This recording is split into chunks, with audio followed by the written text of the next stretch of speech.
নমস্কার প্রিয় দর্শক, আপনারা দেখছেন দ্য কেবি নিউজ প্লাস। আপনাদের সঙ্গে কথা বলছি আদিত্য। দেশের প্রধানমন্ত্রী হলে পোশাক নিয়ে কোনো নিষেধাজ্ঞা রাখবো না, হিজাব বিতর্কে জানিয়ে দিলেন কংগ্রেস সাংসদ রাহুল গান্ধী। আপনারা জানেন, ভারত জোড়ো যাত্রা নিয়ে কংগ্রেস সাংসদ রাহুল গান্ধী রয়েছেন উত্তরপ্রদেশের আলিগড়ে। সেখানে আলিগড় বিশ্ববিদ্যালয়ের জনৈক ছাত্রী তাকে প্রশ্ন করেন যে আপনি দেশের প্রধানমন্ত্রী হলে আমাদের এই হিজাব পরা নিয়ে আপনি কি বলবেন।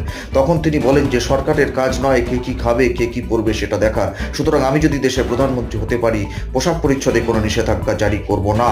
কিন্তু তখন তাকে প্রশ্ন করা হয় যে পূর্বতন বিজেপি সরকার যে নিষেধাজ্ঞা জারি করেছিল, আপনাদের বর্তমান রাজ্যের সরকার তো এখনো সে নিষেধাজ্ঞা তুলে দেয়নি। রাহুল গান্ধী তাকে বলেন সুপ্রিম কোর্টে এ নিয়ে মামলা চলছে, সেই কারণে আমরা এত দ্রুত তুলতে পারছি না।